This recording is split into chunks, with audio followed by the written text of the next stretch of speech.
Hi, my name's Starsky and welcome to From the Studio on Clubbing TV. A couple of weeks ago I took a look at the Roland MV1 Groove Box, and since then I've had a really good play with it and hooked it up to some nice Euro rack. So I thought it'd be interesting to show you how to incorporate a Groove Box as the main sequencer into a DAWless setup and do some DAWless jamming on this little box of fun.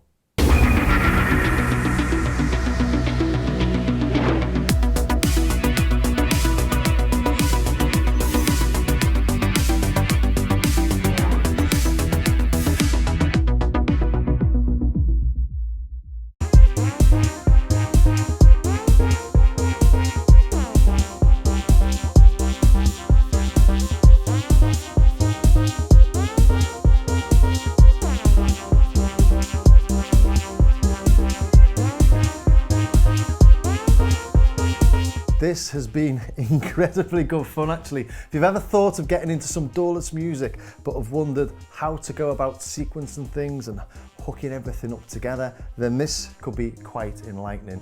One issue you always have with any DAWless setup is how to go about sequencing it, and there are literally hundreds of options in Euro rack format. In fact, I've got a whole episode on my Starsky Carr YouTube channel looking at just that. But once you start looking at the options, you realise you'll need extremely deep pockets. There are standalone sequencer options like this, and if you don't want to be limited to the sounds you can create from your hardware kit, which can be quite restrictive, you'll probably need a drum machine or a sampler. Drum machines will sequence drums, obviously, but what about your synth lines? Some samplers might be able to do that, they might be able to do both, but effectively a Groove Box is a great solution. It gives you access to samples, to drums, and to sequencers, and to synth sounds on top. And if it's got the ability to sync to external kit, then it's a great way of replacing your laptop for a little jam. So something like this or the Akai MPC-1 are well worth checking out. So I thought a quick demo of how it all worked would be interesting, especially as I've enjoyed doing this so much. So let's start off with the basics. Firstly, you'll need to make sure you've got something to sync all your bits of kit together. And this has got a single MIDI output, but nothing to connect it to my modular rig. I've got on my Euro rack here, I've got an Erica Synths black MIDI to CV converter. You can see here it's got CV1 and CV2, gate 1 and gate 2, so that's two separate MIDI channels. So I've got one voice mode and two voice mode on that. Or you could use something like the Akai MPC-1, which has got 8 separate CV outputs. So it's worth doing a bit of homework as to which would work best for you. And you'll need to be able to receive note data probably as well as clock data, because clock data is used for syncing the tempo of the sequencers and the arpeggiators. So if we take a look at this here, the black MIDI to CV converter, as I press the pads on the Verselab, we can see it's triggering the CV and gate there. And if I press play on this and just turn everything down, we can see there it's sending MIDI clock as well. And the MIDI clock is being sent to this IntelliGel Steppy. And the IntelliGel Steppy is basically a little sequencer. So send the clock to the sequencer, and that is sequencing this Endorphins Black Noir drum module. So this will now be synced up to the Verselab. So let's make something with a mix of drums and percussion from the Verselab and the Euro rack, and I'll keep a nice solid bass line and floaty arpeggio and virtual analog world in the Verselab, because it's really good at doing that. In the modular, I'll use the Endorphins further generator, and I have got an in-depth look at that on my Starsky Carr YouTube channel if you're interested in that sort of thing. But in short, it's got 2 oscillators with loads of ways of modulating between them, the sort of thing that's extremely difficult to do in software, and most things haven't got a hope in replicating. So there's not a Groove Box in the world that can make sounds like this can. So it's perfect for adding that to this. So playing the pads on channel 1 on the Verselab is playing the Euro rack. And just a quick demo of this further generator so you'll understand why I'm using this. It's got 2 oscillators, and we're playing here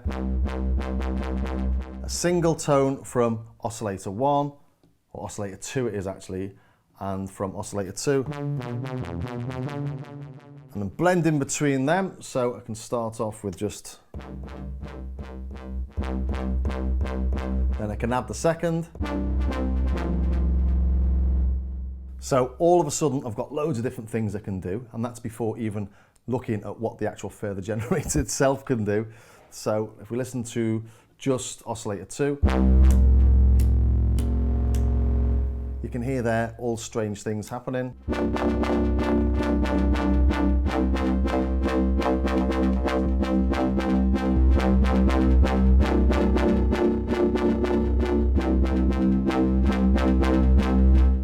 I really like those sort of tones, I think they're great.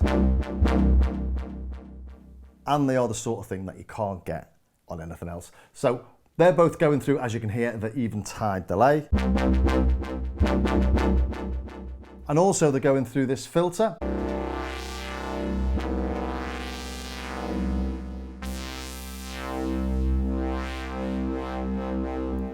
I've got this filter as well, going through two separate outputs. I've got it going through the low pass.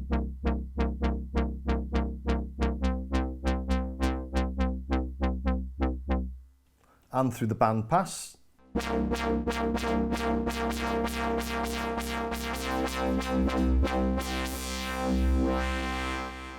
And I'm blending between them so I keep some sort of weight in it using the low pass.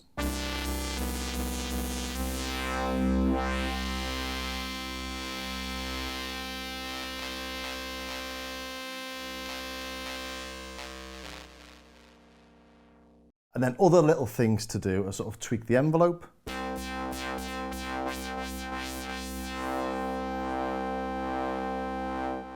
And what I'm showing there is I've set that up so that there's lots of things I can do to that to make it interesting while the track plays. So I'm playing with a cutoff, I can play with a two blend between the oscillator 1 and oscillator 2. I can change the amount of modulation between oscillator 1 and oscillator 2. I can change the levels of the low pass and the band pass. I can tweak with the envelope. All those little things mean that you can really get some nice changes in a track without actually changing the notes and it getting all a bit too complex. And adding to that, muting tracks, bringing things in and out. All of a sudden, you've got yourself a lovely little jam.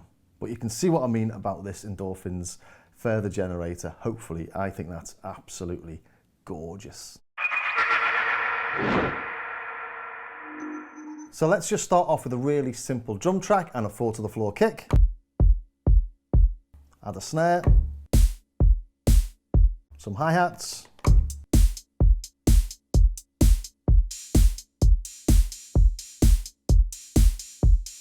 that'll do. I'm not trying to create the world's best drum track, just trying to show how it works. Let's add a bass line to that as well, shall we?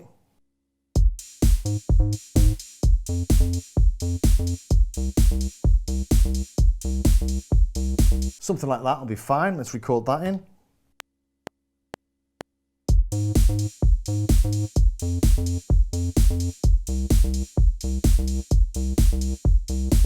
There we go, that's nice enough. Let's add a little arpeggio line onto that. Let's go to instrument 1, and I want a nice simple synth tone on this that I can tweak the cutoff as it moves through a sort of 128 step or 8-bar loop. So that just gives it some movement and stops the track being a bit stagnant. So a little arpeggio line.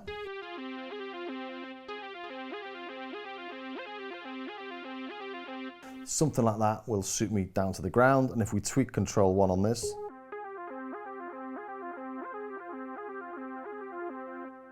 so I've recorded that in, added a little bit of motion. It took me a few takes to get it right.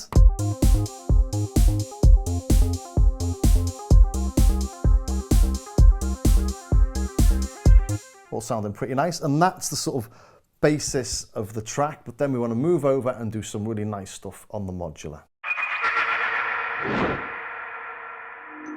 I've just spent a couple of minutes tuning these two oscillators.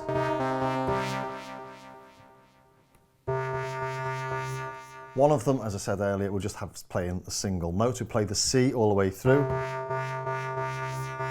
If we play that,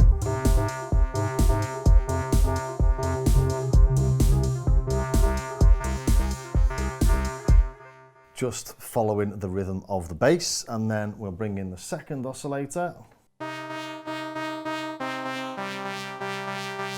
And that one's tuned, so if we do something like this,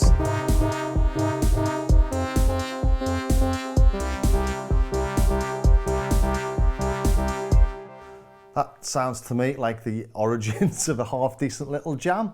So we'll need a couple of variations of that, so maybe just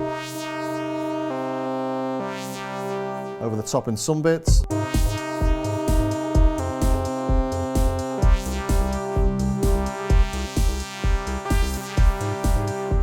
And then something else, maybe a couple of octaves, just really simple. Not sure quite what I'm going to do there, and I won't bore you with me playing it for a while, but I'm just going to program all I'm in and put it all together.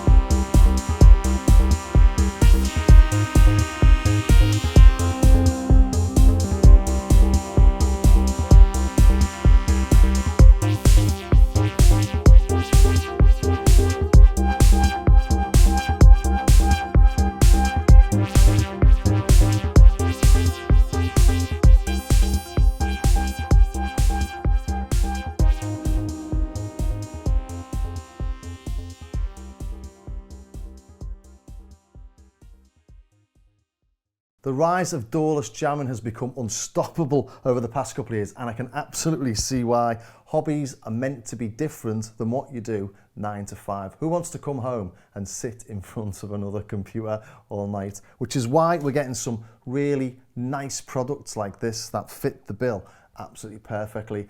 On a laptop, we've got almost endless possibilities. There are so many plugins, sample collections and sound libraries. It's difficult to know where to start. And a few restrictions can actually be a lot more creative. You have to make music with what you've got in front of you. And with something like this, you do still have access to thousands of high quality sounds. And you've got loads of synth sounds in there, drum sounds, etc., etc. And you can sample any sound you want into it, but adding some little extras can make something your own, as well as giving you lots of nice flashing lights, cables and knobs to play with. Well, I hope that was of interest to you, and if it was, don't forget you can catch it whenever you like on our Clubbing TV YouTube channel on the From the Studio playlist. And if you drop any questions in the comments, I'll see what I can do to answer them. And if you are into music production, check out my Starsky Carr YouTube channel, where I've got a lot more in-depth and technical reviews and demos and comparisons of all this sort of kit. So I'll see you in the next episode of From the Studio.